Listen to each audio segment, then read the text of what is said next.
Nabi besar Muhammad sholat duhur dan sholat asar. Ya. Ini sholat duhurnya Nabi. Sholat duhurnya Nabi, kata sahabat Abu Sa'id Al-Khudri, aku hitung ya, rakaat pertama dan kedua sholat duhur Nabi besar Muhammad kira-kira baca sebanyak 30 ayat.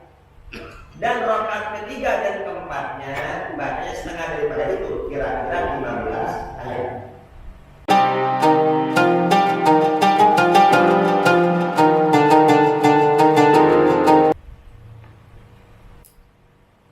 Bismillahirrahmanirrahim. Assalamualaikum warahmatullahi wabarakatuh. Waalaikumsalam warahmatullahi wabarakatuh.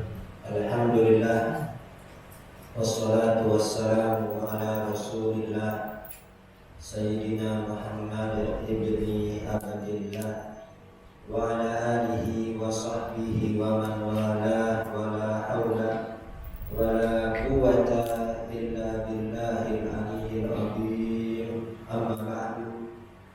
Yang saya hormati para orang tua, para sesepuh, para sahabat, Al-Karam Al-Fuad, Al-Karam Al-Ustaz Burhan, Al-Karam Al-Ustaz Asmat, Al-Karam Al-Ustaz Hasbullah, khusus yang saya hormati guru kita bersama Al-Karam Al-Ustaz Al-Qaras Muhammad Sa'id. Kita doakan dulu kita semoga memanjangkan umurnya, Allah sehatkan badannya, mengabulkan segala hajat-hajatnya, dan kita semua yang hadir di masjid ini semoga Allah Subhanahu wa taala ridho kepada kita semua. Allah ampuni segala dosa-dosa kita, mengganti kesalahan-kesalahan kita dengan kebaikan. Semoga Allah panjangkan usia kita dalam keadaan taat dan ibadah, bertambah usia, bertambah dekat dengan Allah, bertambah usia, bertambah semangat dalam ibadah, bertambah khusyuk di dalam sholat, dan semoga bertambah usia, bertambah jauh daripada dosa dan maksiat. Dan kita minta kepada Allah segala hajat-hajat kita, segala keinginan dan harapan kita, baik hajat dunia maupun hajat akhirat, dengan berkah majelis ilmu. Semoga Allah kabulkan segala hajat-hajat kita. Kesulitan kita diganti dengan kemudahan, kesedihan kita diganti dengan kebahagiaan, ketenangan, ketentraman. Setiap permasalahan kita semoga dibereskan oleh Allah Subhanahu wa taala.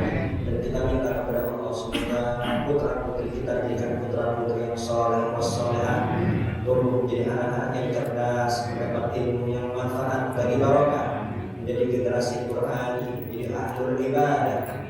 Semoga putra-putri kita yang belum ibadah dimudahkan untuk ibadah, yang masih terjebak dalam kemaksiatan semoga diberikan taufik hidayah kembali ke jalan yang diridhoi oleh Allah Subhanahu wa taala. Dan semoga dulunya kita pada malam ini Allah catat sebagai amal soleh yang memudahkan kita untuk masuk ke dalam surga Allah. Amin, Allahumma amin.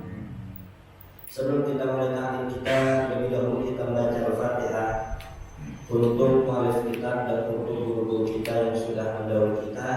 Al-Fatihah Ruhi Al-Imam Ibn Hajar Al-Asqalani Said Awi bin Abbas Al-Mali Syekh Sulaiman An-Nur wa Syekh Muhammad Syekh Al-Bukhari Al-Jalani bin Saleh bin Muslim Hamid wa Nabi Al-Bukhari Rasulullah bin Muhsin Atas wa bin Ja'far bin Syahar segala bagi Hamid Rasul bin Ihsan Al-Salafin Al-Qalani bagi dia As'ad Samsul Arifin bagi Ihsan Jamkas Wasih Ayuban Tawar Imam Nawawi bin Syarifat Mahmud bin Abdul Hanbal wajib al-awliya wal-qawm wal-amjad wal-qawtan salibatullahi syu'alin jami'a ba'dina mahatina dan wa khusus al-masjid al-masjid al-ma'ruf haji bin hidayah wa jami'a wa ayyarom bin Abdul Halim wa Haji Abid bin Haji Zain wa al-marhum wa al-sahari la hadrat Nabi Muhammadin sallallahu alaihi Fatihah.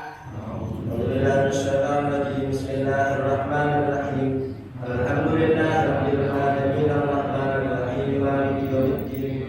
Iyyaka na'budu wa iyyaka nasta'in. Ihdinas siratal mustaqim. Shiratal ladzina an'amta 'alaihim ghairil maghdubi 'alaihim waladdallin. Amin.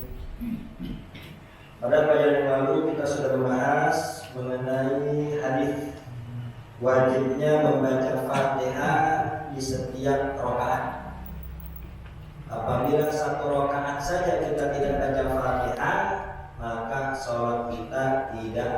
sah. Jadi tiap rakaat wajib baca Fatihah. Dan juga pada pelajaran yang lalu kita sudah membahas dianjurkan membaca surat setelah Fatihah pada rakaat pertama dan rakaat kedua. Dianjurkan membaca surat setelah Fatihah. Tapi ini bukan rukun, cuma sunnah. Apabila kita tidak membaca, sholat kita tetap sah. Ya. Dianjurkan, disunahkan membaca surat setelah Fatihah pada rakaat pertama dan pada rakaat kedua. Dan juga dianjurkan memanjangkan rakaat pertama dibanding rakaat yang kedua. Jangan dibalik. Rakaat pertama pendek, rakaat kedua panjang. Kenapa dianjurkan rakaat pertama harus lebih panjang? Karena yang pertama, yang masih wudu agar tidak tertinggal, yang masih di rumah agar bisa mengejar mendapat rakaat. Dan lagi pula itu orang-orang yang sholat sedang semangatnya karena masih rakaat pertama, maka dianjurkan untuk lebih panjang karena masih khusyuk, masih tenang, ya. Dan juga dianjurkan suratnya dari atas baru ke bawah. Urutannya jangan dari bawah ke atas. Contoh, apabila tarawih rakaat pertama itu kalau di pertengahan kita membaca surah Al-Qadar, inna anzalnahu fi lailatul qadar. Rakaat kedua kita membaca surah At-Takatsur hingga akhir. Nah, urutannya jadi balik. Ini urutan pertama baca At-Takatsur, kedua baru baca surah Al-Qadar. Nah, ini kebalik. Urutan surah Al-Qadar lebih atas dibanding surah Al-Qadar. Atau lebih mudahnya begini. Seperti sholat maghrib, biasanya umumnya baca surah Al-Kafirun. Memang ada riwayat. Kenapa kok maghrib kebanyakan imam-imam baca kuliah amal kulhu? Memang ada riwayat yang dibaca dua surat itu. Bagi pula ini surat nggak disukai oleh orang-orang munafik. Jadi orang-orang munafik itu nggak suka baca surah Al-Kafirun. Dan juga surah Al-Kafirun apabila kita baca bisa mengobati sifat-sifat munafik. Kalau ada sifat kemunafikan, insya Allah akan hilang dengan membaca surah Al-Kafirun. Ya. Nah, surah Al-Kafirun urutannya lebih atas dibanding surah Al-Ikhlas kulhu. Jadi rakaat pertama kuliah ayyuhal kafirun, rakaat kedua baru kulhu. Dan dibalik, kulhu di pertama, kuliah ayyuhal kafirun di kedua. Memang soalnya tetap sah. Tapi makruh. Ya, tapi makruh. Kenapa? Karena urutannya ini acak, tidak dari atas. Kira-kira bisa dipahami atau tidak? Bisa ya. Kemudian membaca surah setelah Fatihah hanya dianjurkan pada rakaat pertama dan rakaat kedua. Ada pun rakaat ketiga pada sholat maghrib atau rakaat ketiga dan keempat pada sholat zuhur, asar dan isya, maka tidak dianjurkan membaca surah setelah Fatihah. Jadi rakaat ketiga atau keempat hanya baca Fatihah saja. Meskipun nanti ada khilaf, nanti akan kita bahas. Tapi pendapat ini yang utama. Jadi baca surah setelah Fatihah itu hanya rakaat pertama, rakaat kedua. Ya. Suratnya apa saja boleh, sehafalnya kita. Saya hanya hafal kuliah sama kulhu, bebas semua. Kuliah sama kulhu. Saya mau tahajud mau agak panjangan, ya udah baca kuliah 50 kali. Boleh diulang-ulang. Ya, baca kulhu 100 kali, diulang-ulang nggak apa-apa, nggak ada masalah. Ya itu saja diulang-ulang. Ya, jadi jangan sampai dengan alasan tidak hafal surat Al-Quran kemudian kita nggak sholat, jangan. Ya, jangan jadi penghalang. Ya, terus ya baca sahafalnya itu saja diulang-ulang boleh. Bahkan pada pelajaran sebelumnya ini dibahas ada orang yang baru masuk Islam nggak hafal bacaan apapun. Ya, lalu apa kata Nabi? Dia sudah baca sahafalnya. Subhanallah, alhamdulillah, wa la ilaha illallah, wallahu akbar. Ya, hafalnya apa?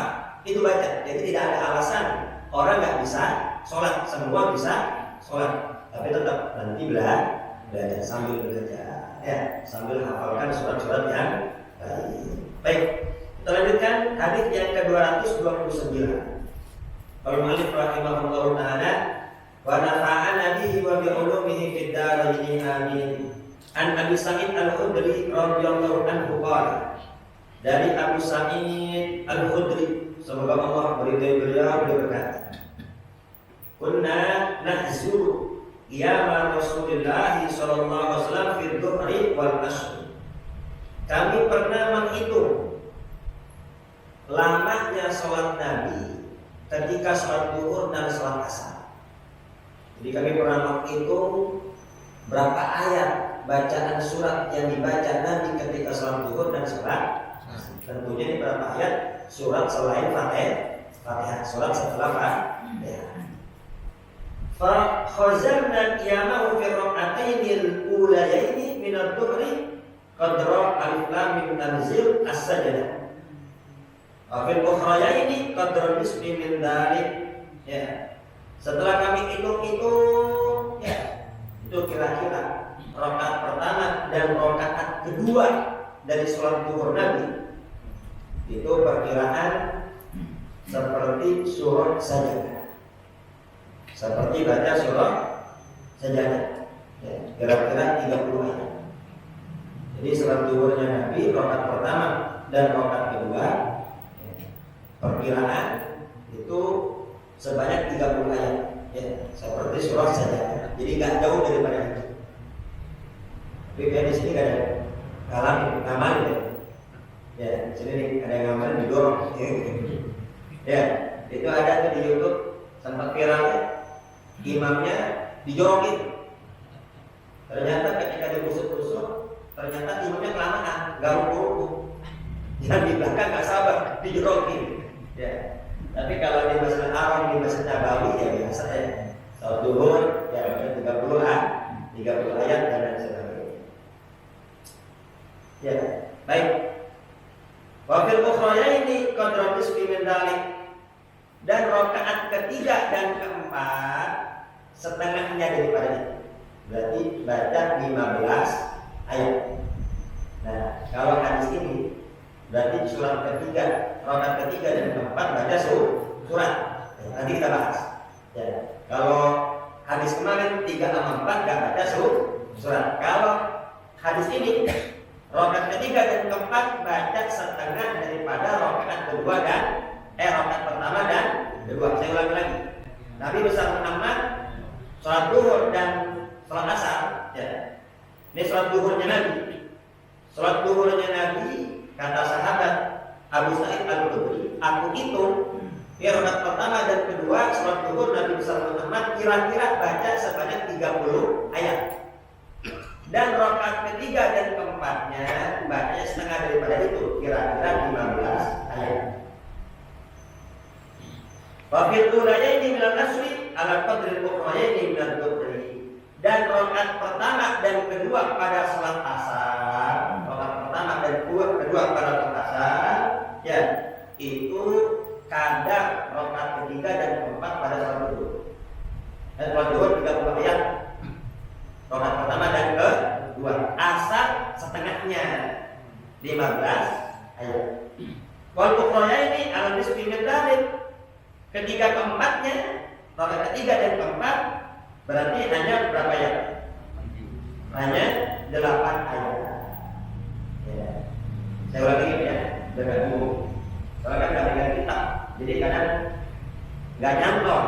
Ya, sholat zuhur, sholat asar, sholat zuhur dulu. Sholat zuhurnya Nabi rakaat pertama sama kedua baca 30 ayat. Rakaat ketiga dan keempat setengahnya, berarti baca 15 ayat, selesai. 30 sama 15 ayat, ya. Sholat asar Nabi besar Muhammad baca setengah dari sholat zuhur. Kalau rakaat pertama sama kedua 30 ayat zuhur, asarnya hanya 15 ayat. Rakaat pertama sama kedua hanya 15 ayat. Rakaat ketiga sama keempat hanya baca 8 ayat. Nah, inilah sholatnya Nabi besar Muhammad sallallahu alaihi wasallam.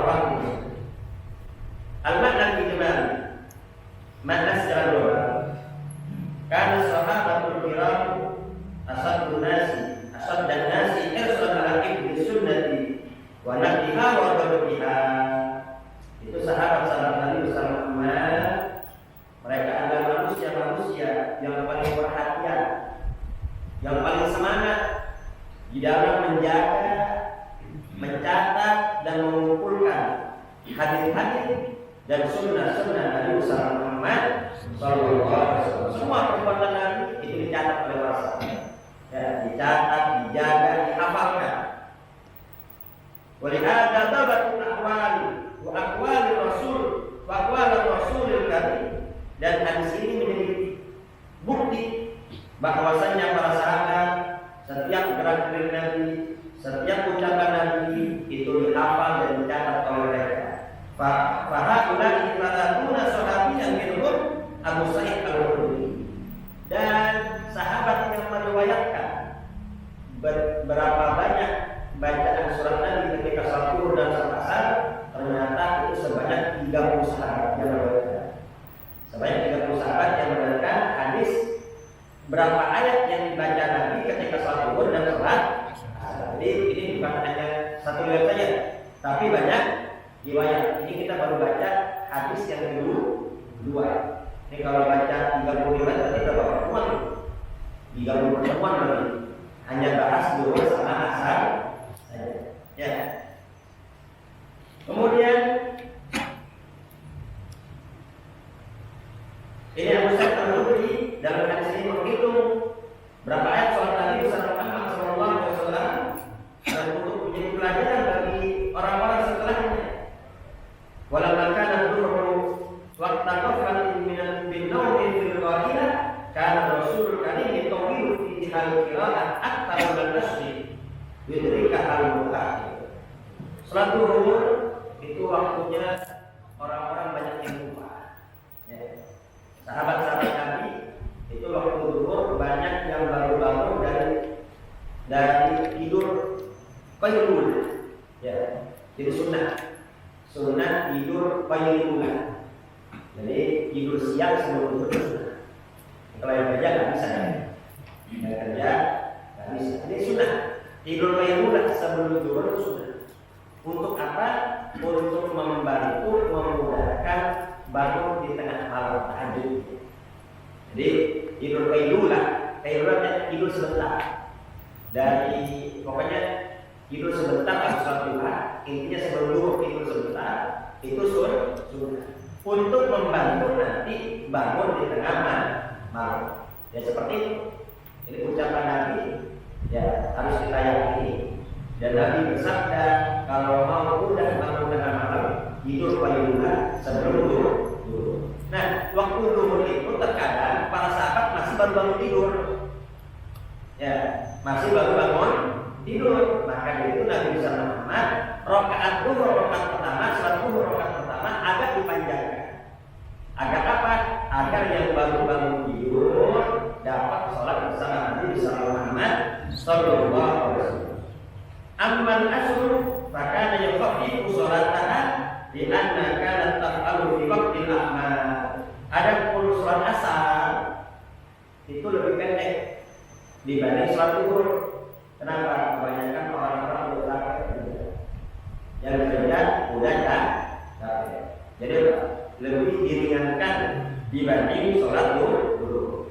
Fakullu maka yaf'aluhu Rasulullah min dzalika fi shalawat kana rahmatun wa syafaqatun li ummatihi fa huwa ghafurur rahim wa nabiyyun. Dan semua perbuatan Nabi, semua ajaran Nabi, semua tingkah laku Nabi itu semua kasih sayang terhadap umatnya Nabi Muhammad sallallahu alaihi wasallam. Jadi Nabi Muhammad enggak mau asik sendirian. Kalau Nabi mau asik sendirian, Nabi sholat itu memang udah jadi kesenangan Nabi. Kalau Nabi hanya memikirkan pribadinya, itu Nabi baca surat akan berjus-jus. Kalau hanya memikirkan pribadi, tapi tidak. Nabi bersama memikirkan umat. Ya, Nabi nggak mau asik sendirian. Sebetulnya Nabi masih asik, masih ingin memanjangkan sholatnya, tapi apa? Kasih sayang terhadap umat. Khawatir umat jadi berat. Akhirnya apa? Sholat Nabi diperpendek pada Nabi Muhammad sallallahu alaihi wasallam. Bahkan ketika ada sahabat yang mengaku dikarenakan saat Jumat jadi imam itu terlalu panjang. Nih saat Jumat jadi imam terlalu panjang. Ditegur oleh jamaah. Besok tolong kalau jadi imam jangan Jadi imam jangan terlalu panjang. Apa kata beliau? Ya terserah imamnya aneh. Kalau ente nggak suka cari yang lain. Ya imamnya aneh, terserah nih. Kalau ente nggak suka cari yang lain. Akhirnya apa? Sahabat ini mengaku kepada saat Jumat ditegur oleh Nabi Sallallahu Alaihi Wasallam.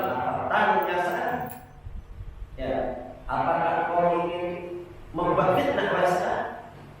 Kita sore itu ma'anas maka fakulil fa'inna fihi mudha'ifa was-sakima wa dal-haja. Apabila kau sholat bersama manusia kau jadi imam, jangan terlalu banyak. Perhatikan di belakang kau itu ada orang yang sudah sepuh, ada orang yang enggak sehat, ada orang yang wajar aja, ada orang yang punya janji. Jangan terlalu lama. Ya, kalau terlalu lama, kasihan yang masih punya aja, yang badannya enggak sehat, yang sudah sepuh, berdiri juga gemeteran. Ya, kamu jangan asik sendirian. Itu Quran Nabi Sallallahu Alaihi Wasallam. Wa idza shalla bin nafsi falyuqbil masya'ah. Kalau sholat sendirian silakan baca sepanjang panjangnya. Yang dibalik ketika sholat sendirian baca Fatihah doang. Ya, pas sholat bareng manusia bareng jamaah boleh panjang-panjangin. Nah balik. Ya, sampai tutup oleh Nabi Muhammad Sallallahu Alaihi Wasallam. Jadi ini semua lihat tempatnya. Jadi kalau di pesantren terus di majelis khusus ini baca 30 ayat ya, dan jamaah semua ridho ya boleh baca, boleh praktekin. Jadi tapi kalau jamaahnya nggak ridho, wah sebesar pindah semua. Udah soal itu pasang di situ. Kenapa? Kepanjangan. Ya. Akan tetapi kalau ini memang sudah nas Nabi anjuran contoh seperti sholat Jumat. Sholat Jumat itu anjurannya baca surah Al-Jumat pertama dan Al-Nabi pun rakaat kedua. Ya. Atau baca Al-Ahlaq sama Al-Wasyiyah. Ini sudah nas Nabi anjuran Nabi ketika sholat Jumat. Tiba-tiba yang protes, kepanjangan dari baca suratnya disuruh ganti, jangan diganti. Kenapa? Karena ini udah nas langsung dari Nabi Muhammad Sallallahu Alaihi Wasallam. Ya, kalau baca Al-Jum'ah rakaat pertama, rakaat kedua Al-Nabi itu dari protes sudah ganti Al-Ahlaq sama Al-Wasyiyah. Kalau masih ada protes, cuekin. Ya, karena ini Pak, memang udah hadisnya dari Nabi Muhammad. Tegur ya, emang nanti buru-buru masih. Ya, sholat buru-buru. Ya, justru itu khutbahnya singkat, imamnya yang lama sebetulnya. Tapi begitu. Ya, kadang kalau baca surah Jumat satu sholat itu sholat udah jadi dua aja. Ya, jadi satu surat dijadiin dua rakaat. Sudah. Baiklah. Walamma kan musalli ansatu ma yakunu fi awwal sholati tumilat rakaat ula ala tadi wal ula ini ala qur'ani fi sholat. Jadi intinya rakaat pertama harus lebih panjang dibanding rakaat yang kedua, dibanding rakaat ketiga dan rakaat fikul hadis. Banyak apa dapat kita ambil dari hadis ini? Yang pertama adalah istihbabu tatwil qira'ah fil ulayn fi al-dhuhri wa anna Rasulullah Karim kana yaqra'u bil qur'ani bil hujjatan al-fatihah. Disunnahkan memanjangkan rakaat pertama dan kedua dibanding rakaat yang ketiga dan rakaat yang keempat. Kemudian yang kedua, istihbab takhfif di salat asri wa ja'ala al-nisfi di salat dhuhur. Dianjurkan memendekkan salat asar yang lumayan ya, setengah daripada salat zuhur. Kenapa? Karena manusia sudah ini kalau baca 30 ayat ya asarnya setengah. Kalau di sini kan biasa, jadi potong lagi, tambah singkat lagi begitu ya. Kalau dipotong tambah singkat. Nah, tadi kan ada istilah hadis Abu Sa'id Al-Khudri yang baru saja kita baca, rakaat ketiga dan keempat pada sholat zuhur dan sholat asar tetap membaca surah selain surah Al-Fatihah. Sedangkan riwayat Abu Qatadah yang kemarin dan ini sepakat ulama. Riwayat Abu Qatadah yang kemarin semua ulama sepakat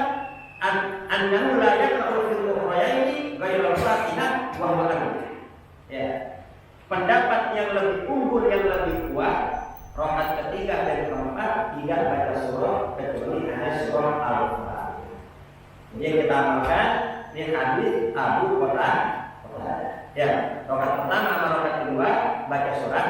Ya, sedangkan rakaat ketiga dan rakaat keempat kita hanya baca surah Al-Fatihah saja. Ya, adapun riwayat Abu Sa'id Al-Khudri ini dianggap tidak unggul. Yang lebih unggul pendapat Abu Qatadah yang mengatakan rakaat ketiga dan keempat tidak baca surah apa-apa kecuali hanya surah Al-Fatihah. Ini yang kita amalkan dalam keseharian di baik.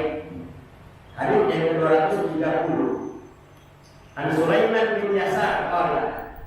Dari Sulaiman bin Yasar dia berkata, "Kana fulan yuqilul ulayaini min al-dhuhri wa yukhaffifu al-asra." Kana fulan itu fulan. Ini kan itu nama. Itu fulan kata Sulaiman bin Yasar. Beliau memanjangkan rakaat pertama dan kedua pada sholat zuhur dan memendekkan rakaat pertama dan kedua sholat asar lebih pendek dari sholat zuhur. Yang ada ulama hadis yang menjelaskan karena bulan itu yang dimaksud adalah amiran karena al-Madinah, itu seorang pimpinan gubernur yang ada di Madinah. Ya, namanya Amr bin Salam. Beliau masih muda, ya ya masih muda, akan tapi sudah menjadi pimpinan dan jadi imam di dalam sholat. Jadi biasanya dulu pemimpin itu adalah bulan sudah bulan anak khalifah. Ya, dan beliau juga bulan dulu ini ada pemimpin Madinah dan juga menjadi imam bagi kaum di dalam sholat. Dan beliau masih sangat muda. Wa yaqra'u fil maghrib bi qisaril mufassal wa fil isha'i bi wasatihi wa fi subhi bi tawali. Ini pemimpin Madinah, imam Madinah ini kalau dalam salat maghrib membaca qisaril mufassal, baca surat yang pendek-pendek. Qisaril mufassal ini ada 22 surah. Ada 22 surat. Jadi Qisarul Mufassal surat yang pendek-pendek ini ada 22 surat. Min surat Duha ila akhir surat. Dari surah Wadduha sampai terakhir An-Nas itu namanya surat pendek-pendek. Namanya Qisarul Mufassal. Jadi ini Imam di Madinah kalau surat Maghrib dia baca Qisarul Mufassal, surat yang pendek. Wa fil isya'i biwasatihi, kalau salat isya beliau membaca wasitul mufassal, surat pertengahan, enggak panjang enggak pendek. Ada berapa tuh surat pertengahan? Talatu asrata surah, ada 13 surat. Ya, surat pertengahan wasitul mufassal itu ada 13 surat. Suratu min abasa ila duha, dari surah Abasa wa Tawalla sampai surah Wadduha. Ya, itu surah Wasful Mufassal. Ya, surah pertengahan. Wa fi subhi li tawalihi. Kalau salat subuh itu di imam di Madinah baca Tawali Mufassal, baca surah yang panjang-panjang. Surah yang panjang-panjang ada berapa? Ada wahidun wa talatuna surah, ada 31 surah. Ada 31 surat. Itu apa? Surat yang panjang-panjang. Min surat Qaf ila Abasa. Dari surah Qaf sampai surah Abasa. Ir minal Hujurat. Ada pendapat lain mengatakan dari surah Al-Hujurat. Wa sumiyat mufassalan dikatakan fasli baina surati wal basmalah. Ya, dinamakan, kenapa dinamakan Qisarul Mufassal? Dinamakan surah yang pendek. Kenapa? Karena banyak pasalnya. Banyak pasal. Pasal itu pemisah. Pasal itu ada kelas. Kelas 1, kelas 2, kelas 3 ada pemisah. Kelas 1 ya misah sama kelas 2, kelas 2 misah sama kelas 3. Dinamakan Qisarul Mufassal, surat yang pendek-pendek. Kenapa? Karena Baru baca sedikit udah surat lain. Baru baca sedikit udah surat lain, sudah baca bismillah. Baik, fikih hadis. Pelajaran dari hadis ini adalah masru'iyatul qira'ati bi tawal mufassal bi sunnah. Wa turhi bi kalam mutakhiruna bi nawmin aw qafatin. Dianjurkan membaca surah yang panjang-panjang pada salat subuh dan salat zuhur. Kenapa? Agar yang terlambat dikarenakan sebab tidur atau lupa bisa mengejar sholat, dapat berbagian sholat berjamaah. Intinya sholat subuh dan sholat zuhur dianjurkan pada sholat yang panjang. Yang kedua, masru'iyatul qira'ati fil isya'i wal asri di awsatil mufassal. Dianjurkan membaca pada saat isya dan asar surat pertengahan, surat yang tidak terlalu pendek dan tidak terlalu panjang. Kenapa? Di anal isya'a waktu ghalabatin naum, karena isya waktunya orang sudah ngantuk. Ya, isya itu waktunya orang sudah ngantuk, jangan terlalu panjang. Wal asar waktu rahat min ta'abin nahar, dan asar juga dengan panjang-panjang. Kenapa? Orang sudah capek habis yang besar sudah capek habis usaha. Jadi di sini ada 3 hubungan. Subuh sama zuhur dianjurkan membaca panjang. Kenapa? Karena subuh dan zuhur itu waktunya orang tidur. Ya, dulu zuhur itu waktunya orang tidur payulah, tidur sebentar. Ya, agar ketika bangun tidur masih bisa kebagian pahala jamaah. Ya. Kemudian isya sama asar baca surahnya pertengahan, tidak terlalu panjang, tidak terlalu pendek. Kenapa? Karena isya itu waktunya orang sudah ngantuk, asar waktunya orang sudah kerja. Yang ketiga, masru'iyatul qira'ati fil maghrib bi isya'i mufassal.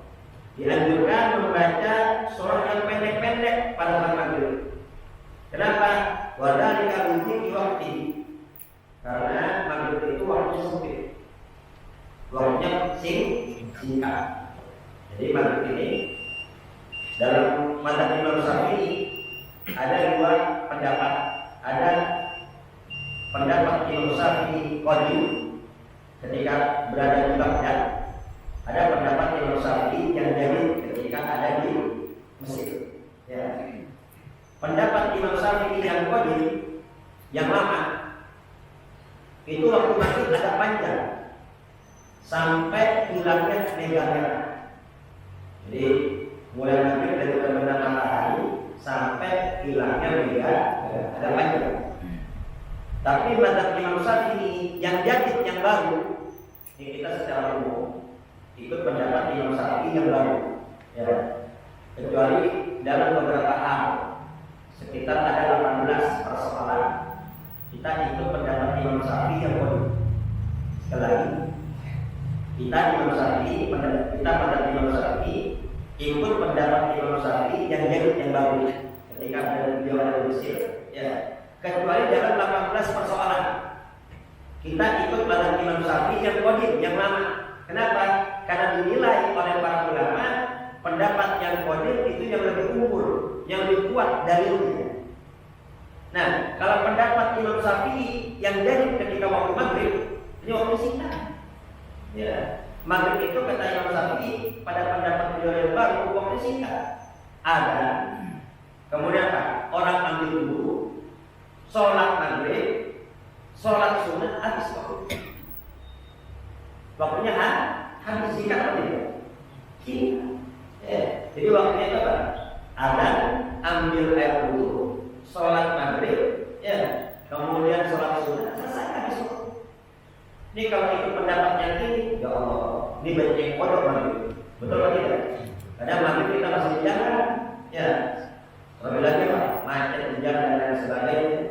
Dulu waktu saya pulang kuliah, ya, di Jakarta Selatan, itu sulit banget dari masjid jadi musola. Ya, dari masjid jadi musola itu di selatan ada sulit. Pulang dari, pokoknya keluar dari Ciputat, ya, lewatin Habis Lebak Bulus itu terkenal Lebak Bulus. Ya, sejalan itu agak susah. Nyari masjid mau sholat agak susah. Ini kalau itu pendapat Imam Syafi'i jadi pondok semua. Makanya dalam 18 sholat termasuk sholat maghrib, termasuk waktu maghrib kita ikut pendapat yang wajib, yang lama. Jadi waktu maghrib memanjang sampai hilangnya megame. Ya. Nah, makanya kalau kita hati-hati. Kalau bulan maghrib jangan tidak. Ya maghrib jangan cepat. Kenapa? Karena waktu maghrib itu singkat. Ya. Baik. Kenapa kok sholat maghrib jangan lama-lama? Ya. Karena waktu sempit dan juga wal intinya bukan bil bisa diburu dan asal diburu wal iftar disajin dan juga itu yang puasa biar cepat buka. Ya, kalau sholat maghrib imamnya kepanjangan, ya, yang ini yang puasa belum buka, kira-kira gimana? Khusus ya sholatnya? Jangan khusus. Mau makan imam panjang banget tadi. Ya. Hanya maghrib itu dikatakan pertama waktu sempit, yang kedua yang puasa agar bisa segera berbuka. Ya. Baik, demikianlah hadis yang diajarkan kepada Nabi Muhammad Sallallahu Alaihi Wasallam. Tapi kenapa kalau tidak salahnya nggak pakai 30 ayat satu asal yang pakai 12 ayat bahkan pada tidak salahnya di masjid-masjid lainnya juga seperti itu. Ya, pertama. Ya, karena kan itu kan banyak surat nggak ada garansir. Kalau ada 30 ayat orang bisa tidur di belakang. Ya, kalau di Mekah dan Madinah memang tempatnya. Jadi kita pakai hadis Sahih Bukhari. Ya, umumnya di mana? Umumnya di Indonesia. Ya, umumnya di masyarakat kita. Ya sudah baca suratnya dengan asal pendek. Dan sudah ikuti yang seperti itu. Jadi intinya ini kita belajar jangan hanya baca satu hadis atau dua hadis. Ini kita hanya satu hadis dua hadis akhirnya apa? Bikin keresahan di tengah umat. Jadi gimana? Semua hadis dikumpulkan kemudian ambil kesimpulan. Baik, mungkin itu yang dapat saya sampaikan. Semoga kita semua mendapat ilmu yang bermanfaat dan mendapat ilmu yang bermanfaat.